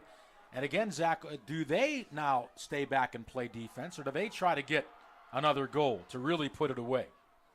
Well, just for some context, last game, when North Raleigh tried to stay back, that did not work very well as the Chargers scored 3 goals Here really comes quickly. a shot. It's high over top the net. The Hawks moved the ball well there, and a goal kick for the Chargers. 14 minutes to go in the game, and the Hawks up 2-1. The Chargers have really been in control for, I'd say, 40 minutes of this game, but just those 3 minutes there with the Latin scoring 2 goals has really propelled them and their fans.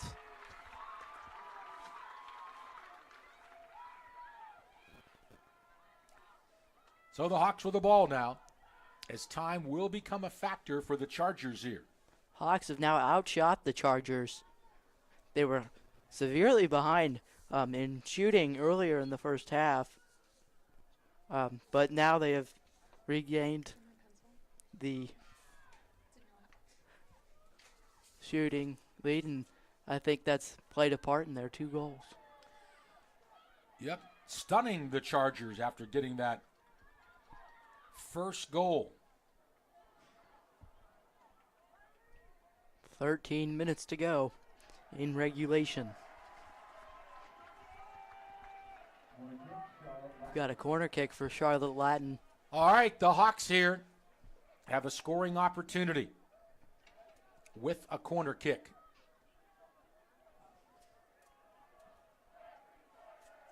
Leading 2-1. Crucial moment in this game. Into the box. Booted out nicely by Providence Day. Way out. There will be a Latin throw-in. But for now, out of danger. Avery Cheatwood to throw it in.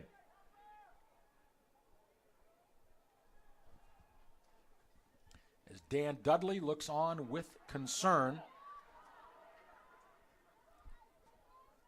As the Chargers need a goal to tie it. Chargers certainly in uncharted territory recently. Haven't been behind in too many games, but I will say I have no doubt, lots of confidence in the Chargers. They can get a goal to knot this up. I think we're not at the final just yet, but under 12 minutes to go, the Chargers have to be aware of that time right now. And the other thing is Latin losing the past 3 titles to Providence Day. They know, they've been behind a lot, especially to the Chargers. So they know what it's like, and they're seeking revenge. So that's another factor that's not towards the Chargers' favor, but Chargers' better record. They've already beat this Latin team twice. And I will say that the Hawks have responded very well in this second half. You got to give them credit. They're down 1-0. They gave up the first goal, which was a big one, but they came back with 2 in 2 minutes. And right now really are controlling play. The ball has been in the Chargers' end the last several minutes. And the Chargers got to tilt that field and get it back the other way. Really, this is not helping Providence Day. The players' nerves is, if you're up and you're keeping the ball and keeping the possession late in the game, and you can't. This is obvious, but you don't have a chance to score. Chandler Brooks, low kick, volleyed nicely to midfield. The Chargers chasing it down, and it's a throw-in. Goes off the foot.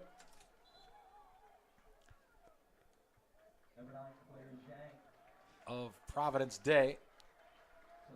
So in a minute, I'll switch with Emily Dixon as she will take over for the final 10 minutes in regulation. And hopefully, fingers crossed, or knock on wood, if this goes to overtime, she will take over for that.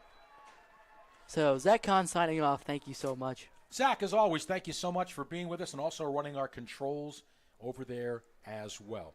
By the way, we have confirmed it was Cora Wickham getting that first goal for Charlotte Latin. So Blaine McElroy has the lone Chargers goal, and the 2 goals for Latin, number 12, Cora Wickham, and number 19, Claire Zhang. All right, Chargers have the ball now, deep in Latin territory for a throw-in, and they got to start getting some opportunities and get that ball in the box.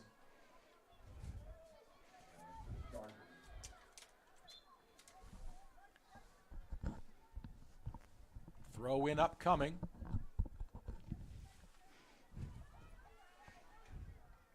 It's in the box. Headed up into the air and out, and there should be a goal kick coming up for Charlotte Latin. Well, Em, I think somewhat a bit stunning to see the Chargers give up 2 goals in 2 minutes. Well, I think they let that first one in, and it was little behind the defense, and I think they were just frazzled for a moment and needed a couple minutes to settle, and it was and Latin took advantage of that and slotted another one in. But we have all the confidence in the world that the Chargers can come back, but as I've said before, it's anyone's game until the final whistle, but especially between these 2 teams. I agree with that wholeheartedly. All right, Zhang, who has the game-winning goal right now, drops it down low. Dempsey McMahon, second leading goal scorer for the Hawks this season, but Kate Cater shields it out of bounds. Good. Goal kick. And we'll keep an eye on the time. A little over 8 minutes to go, and time is becoming a factor right now. Chargers trying to hunt down that ball. It's in the midfield, and now Providence Day's got it. This is KK Hart with some room to maneuver. She's going to drive it down the right flank. It's a good ball. They try to put it in the box. I think that was a crossing attempt. Just lost her footing there. But it goes over top the net. And a goal kick coming up for the Hawks of Charlotte Latin. I'm Tim Donnelly with the play-by-play. M. Dixon has rejoined us here for the final 10 minutes. Zach Kahn, great job as always, Zach. And we'll be looking forward to working with you starting in August. Everything starts back up again. All right, Zhang in the neutral zone. Sends it down. Headed out. KK Hart volleying it up. And a battle for the ball while on the end line. It's a throw-in for the Chargers. 7 minutes remaining. Well, Em, talk about the urgency now that has to be setting in for Providence Day. Absolutely. They need to take a bit of a step up here with these last sort of 7 minutes. Definitely, we need that sense of urgency. I'm not necessarily feeling it in the gameplay yet, but getting there.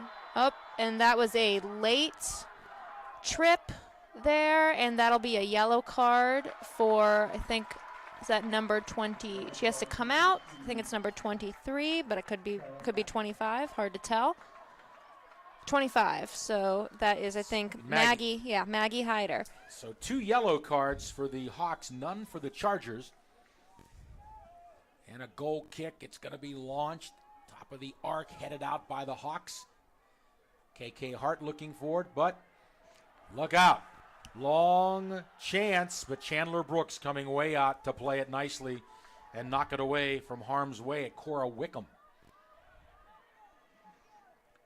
A lot of back and forth sort of kickball play here. I think Chargers need to really settle it down and play their game to get that ball in the back of the net for a tying goal.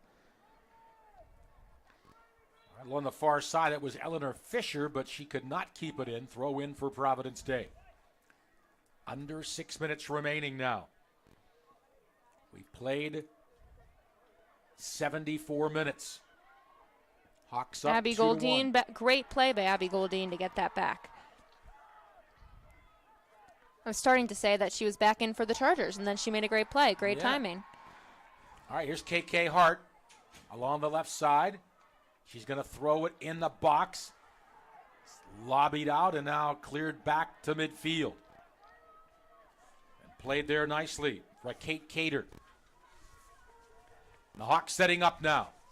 Looking for a good opportunity. They fire it in. Top of the box, headed out by the Hawks.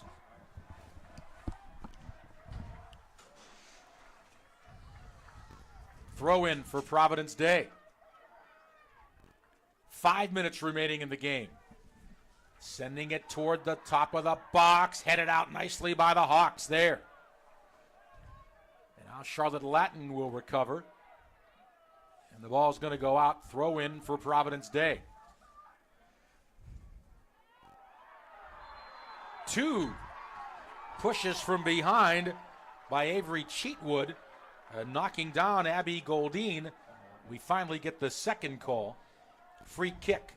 Could be dangerous here, so we can see where Stephanie Zataki can place this ball. And it looks like the Chargers are playing long ball right now. They're not trying to build too much, just trying to get into that box. Mm-hmm. And that's good strategy with the time remaining. The kick. Toward the goal. The Hawks couldn't get to it. One of the Chargers falling down, but again, no call by referee Ben Ellis. And it's a goal kick for the Hawks. Blaine was inches from getting a foot on that to tip it by the goalkeeper, Mace Fisher, who stayed steady and was able to just scoop that up. 4 minutes remaining in the game. The Hawks up by 1. They are trying to hang on, and the Chargers desperate to get a tying goal. Maggie Hyder comes back in.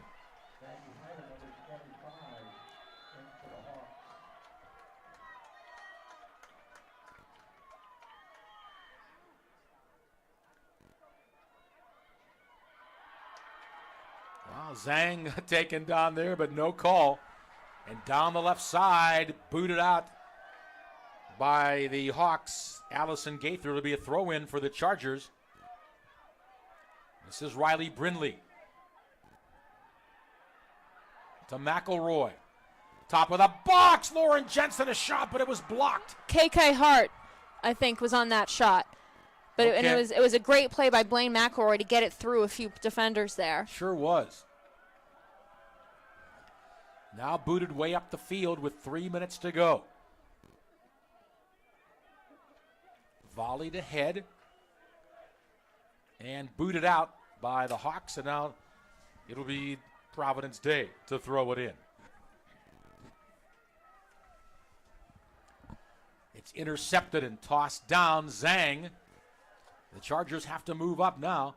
And Zhang finds an open person coming down the slot. Now it's a 2-on-1 for Latin. They tried to thread the needle, but no.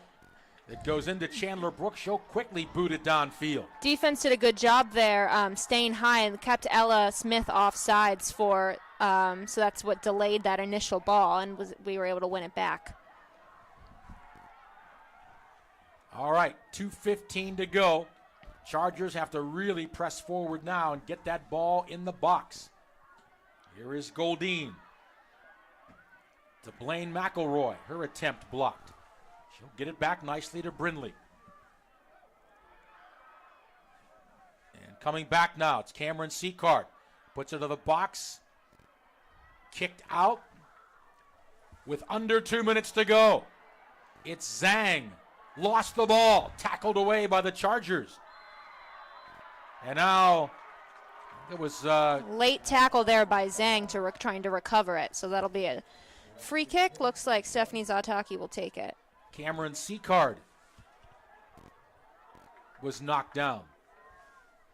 And Stephanie Zataki now with a minute and a half to go and the Chargers down 1.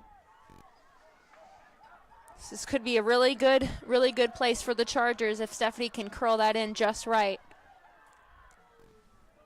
Booted into the box. They're looking for an opportunity. And it's kicked out again, but recovered by the Chargers. They're just going to launch it right back in again. One hopper picked up by Maze Fisher. Final minute of regulation. And the Hawks are going to take their time here. That's what I would do. Try to get a good boot. Get that ball out as far as you can. This will be the last gasp for Providence Day. They've got to get that ball in the box, but it's kicked out by Avery Cheatwood. 35 seconds to go. Now the Chargers, Blaine McElroy. Tried to thread the needle, knocked away by the Hawks. And now up the field, they're just going to boot that ball all the way down with 25 seconds to go, and the Chargers are going to need a miracle here. Lauren Jensen up the far side. 15 seconds to go. Unfortunate, it goes out of bounds, and that looks like that's going to be the game here. The Hawks will take their time and just throw it very deep into the Chargers' end. Seconds running out, and that is it. The Charlotte Latin Hawks are the 2023 North Carolina Independent School Athletic Association Girls Varsity Soccer Champions.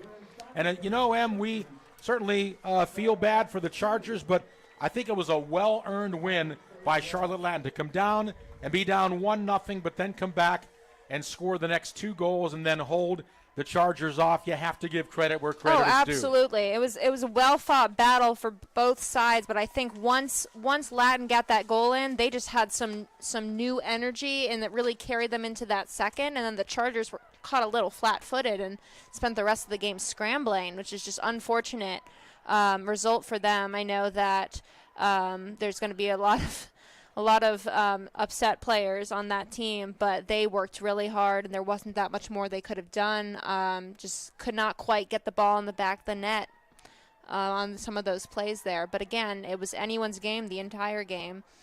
Both teams had moments where they were dominated, and Latin just was able to take control when it mattered most. And you see the seniors down there knowing they've played their final game here at home. Disappointing finish for the Chargers. They had a great season, though, but a disappointing finish. But congrats to Charlotte Latin. Again, just a quick recap. In the 48th minute, following a scoreless first half, Blaine McElroy gave the Chargers the lead. And it looked like a one-goal lead was going to possibly stand up, but it didn't. 12 minutes later, Cora Wickham scored to give the Hawks their first goal in a 1-1 tie. And then, just 2 minutes later, the game-winning goal from Claire Zhang. And the Charlotte Latin Hawks hung on from there to defeat the Chargers and snap that string of Chargers state championship wins. But you know something, Em? The Chargers have a team that's well prepared to move on and challenge once again next season. Absolutely. They're young. They have some of their leading stats players leading in stats, were underclassmen. So there is a lot of great future for this team. Well, we're going to hang on in just a moment. A representative of the North Carolina Independent School Athletic Association will be handing out the runner-up trophy that will go to the Chargers of Providence Day. And then we will have the presentation to the victorious Charlotte Latin Hawks and disappointing Chargers group down there. Huddling. Disappointing result. It's tough to beat a team 3 times in the same season, especially when they're all those games happen in about a month span. It can be done. It happened last year, but it's going to be tricky every year. And I think Latin just had a little bit more fight to them in those key moments today. Yeah, and you have to also, again, hand it to the Hawks because not only did they defeat the Chargers here after losing 2 regular season games, but they did it on the road in the Chargers' den here. And so you have to give them all the credit in the world for that. Kyle Searles in his first season taking over for longtime icon Lee Horton, who retired after last season, comes up with a state championship win in his first season as head coach of the Charlotte Latin Hawks. And I'm sure he'll remember that one for a long time. Mm-hmm. I'm trying to see if there's anything already posted regarding all-state teams. Sometimes it's posted ahead of time. Sometimes they announce it in this setting as they give the awards. It's not posted, so we'll see if they announce that as well. I'm sure members on both teams will be announced as members of the all-state team. And once again, Em, talk about the Providence Day seniors who have played their final game here at Providence Day. Absolutely. So it's a heartbreaking loss for them coming down to the wire here. And again, they're coming off of, they'd won 2 previous state championships together. And so it's really hard for them not to get this 3rd in a row and 4th in a row for the program, especially given that it's their last game. And they've all had such great seasons. Again, of the 6 seniors, 4 will be playing soccer in college and 1 will be playing basketball in college. So these are some great student athletes we have here, and they are going to, so it's not their last soccer game, but for some of them, but it's especially for those kids, of which several of these are that are lifers, and they've been at this school since they were in lower school, and so getting to watch this team since they were kids and getting to be a part of it, I know it's just an absolutely heartbreaking way to end their careers, but I hope they keep their head ups because they have all done just absolutely wonderfully. Again, Cameron Seacard has made All-State every year.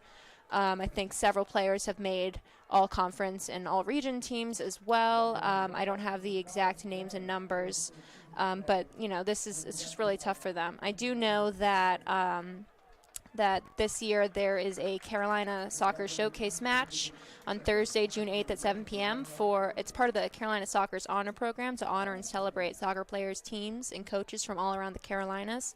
This showcase game will see the best and brightest juniors and seniors for the 2022-2023 seasons play against each other, and it'll be a thrilling matchup, and the Chargers are honored to have several players who will be participating in that match. So seniors Lauren Jensen, Chandler Brooks, Riley Brindley, Stephanie Sataki, Cameron Seacard, along with 2 juniors, KK Hart and Kate Cater. So that's 7 Chargers players selected to play in this Carolina showcase. So not just Charlotte, but all of North Carolina. So that's really a testament to the talent that we see here and what we'll have in the future as well. And I wish them well in that game.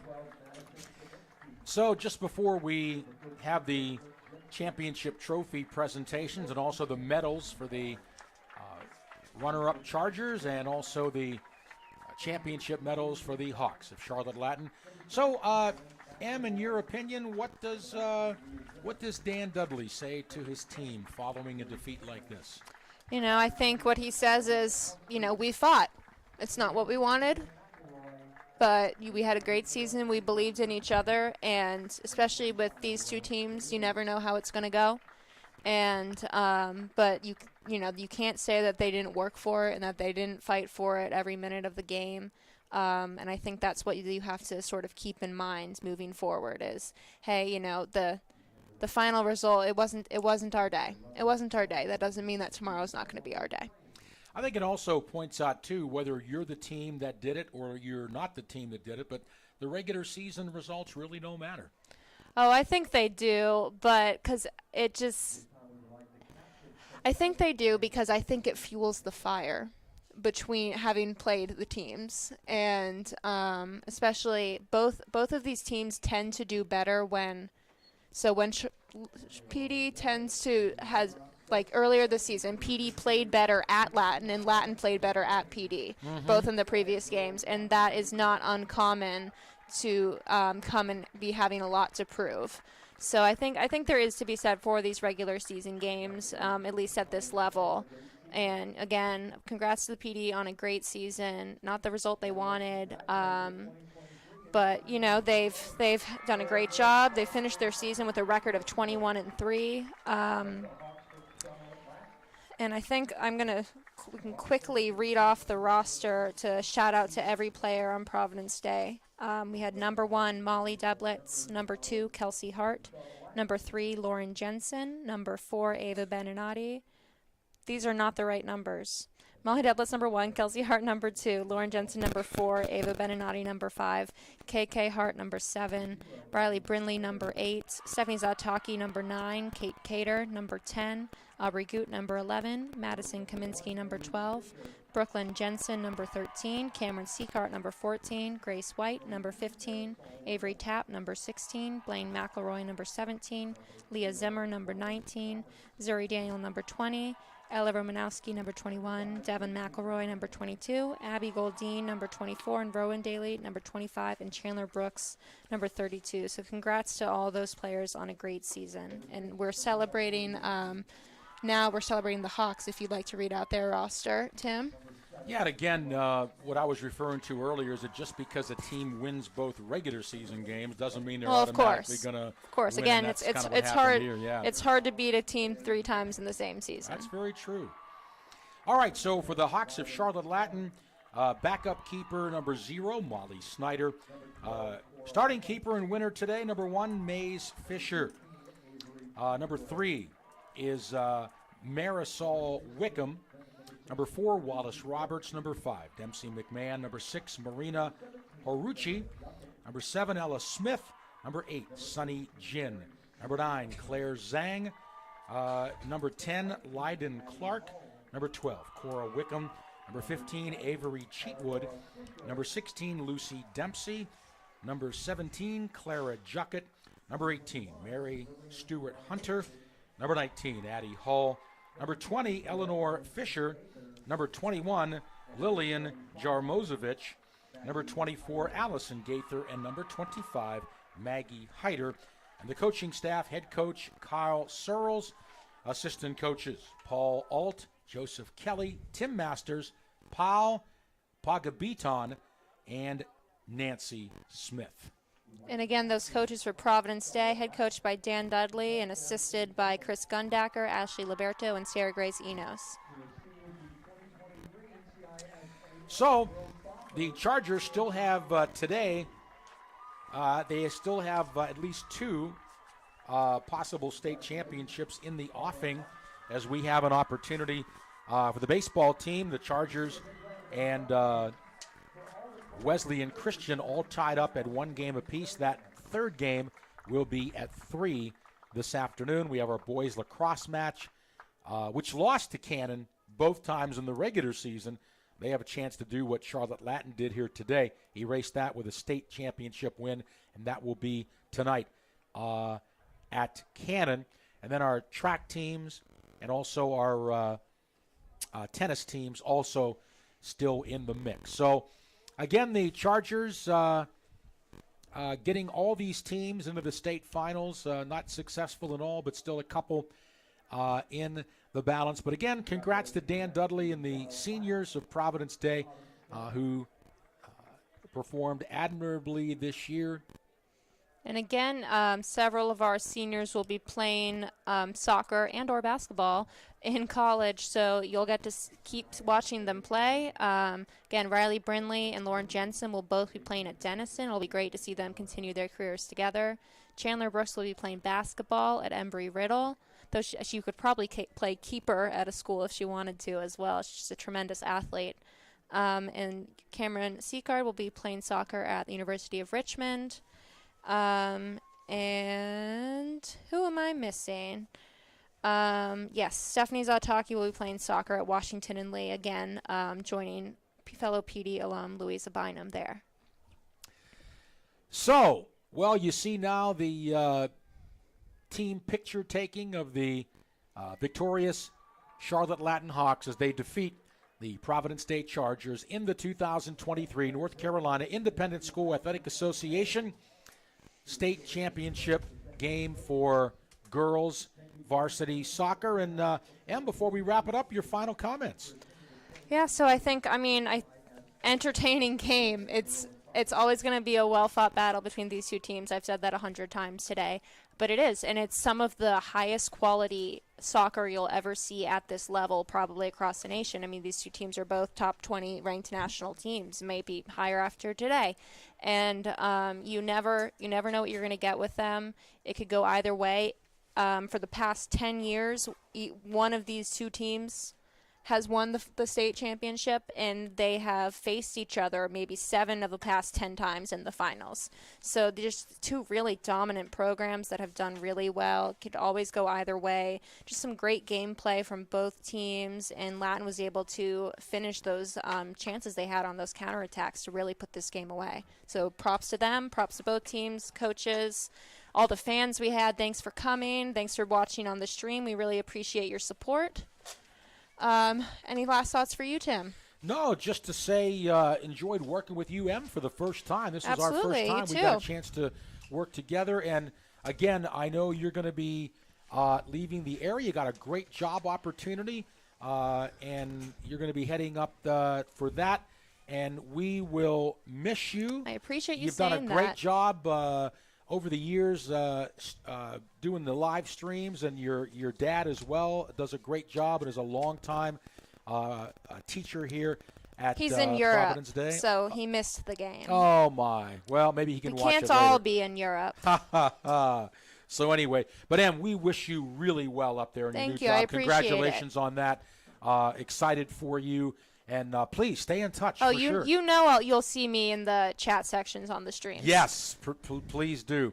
And also thanks to Zach Kahn, who also helped us out today as well. And so that'll do it from Mozak Field here at Overcast Stadium on the campus of Providence Day. The Charlotte Latin Hawks are the 2023 NCISAA Varsity Girls State Champions with a 2-1 win over the Chargers of Providence Day. And so for Zach Kahn and also M. Dixon, this is Tim Donnelly. Have a great afternoon, everybody. Stay safe, and do keep America in your thoughts and prayers. Good afternoon.